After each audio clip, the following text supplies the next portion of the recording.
Now to Gaza, where hundreds of people were rushing for food until Israeli forces opened fire. Now, new disturbing surveillance video showing that incident, which turned into a deadly stampede toward an aid truck in the Gaza Strip. The White House now requesting an investigation. Our foreign correspondent, Tom Sufi-Burrich, has the latest for us from Tel Aviv. Tom?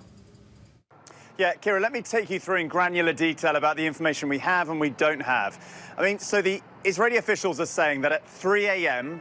Local time, a convoy of about 30 aid trucks started moving into the Gaza Strip, and it started moving south to north. At about 4 a.m., it was moving through an Israeli checkpoint separating the south and the north, and moving into the north. Now, the north is where there's been the least aid reaching in recent weeks, a really desperate situation on the ground, according to aid agencies. What we know from Israeli officials is that the trucks passed that convoy, and then Israeli officials claim that the crowd surged towards the trucks. They've released that surveillance video. You can see a chaotic scene. Remember, it's dark at the time. Israeli officials say that people were trying to get onto the trucks to take that aid. We're talking about desperate people here, of course. And then they claim that some people, sadly, were run over by the trucks. And according to an Israeli official, and it's his words, tens of people were killed at that point. Now, after that, as the trucks cleared the checkpoint, according to the IDF, a number of people moved towards the Israeli troops at that checkpoint. According to the IDF, those Israeli troops deemed that to be threatening. They fired first into the air, and then they admit they fired at the crowd. What the IDF are not telling us at this point in time is how many people were potentially killed or injured by Israeli bullets in that incident. We know, as you said, from Palestinian authorities and sources at hospitals in Gaza that around 100 people were killed in total and hundreds more injured in clearly a very ugly event. All right, Tom, thank you. And for more, our national security contributor, Mick Mulroy, joining me now. So, Mick, what does this new video released by the IDF tell you about the dire situation in Gaza? Kira, people are desperate because they're starving, and they're willing to do whatever it takes to feed their families. And it doesn't have to be the case.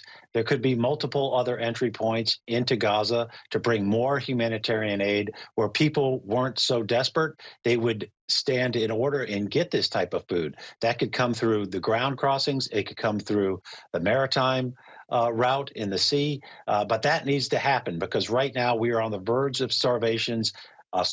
There's so many people in the north that have no access to food and no access to aid whatsoever. And this is only going to get worse if it does not change. This is attached to the current negotiations on a ceasefire where more aid will be brought in if that can be reached. But that might need to be detached because this has reached a level of crisis that we haven't seen to date. And the crisis level has been astronomical, quite frankly, throughout this conflict. So what's the likelihood that this latest incident in Gaza could complicate hostage negotiations now? Hamas has already said that it could because of the level of death when it came to this incident.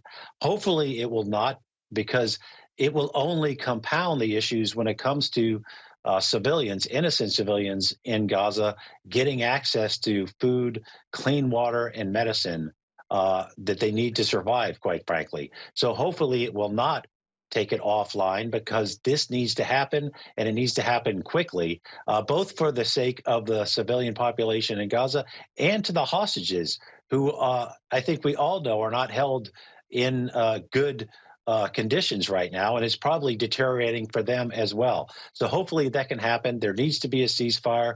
That is the best way to start moving toward a permanent cessation of hostilities and moving toward an end to this conflict. If it doesn't happen, only bad things will happen going forward. It'll only get worse for the innocent civilians, to include the hostages that are in Gaza. All right, Mick Mulroy, appreciate it. Thanks so much. Hi, everyone. George Stephanopoulos here. Thanks for checking out the ABC News YouTube channel. If you'd like to get more videos, show highlights, and watch live event coverage, click on the right over here to subscribe to our channel. And don't forget to download the ABC News app for breaking news alerts. Thanks for watching.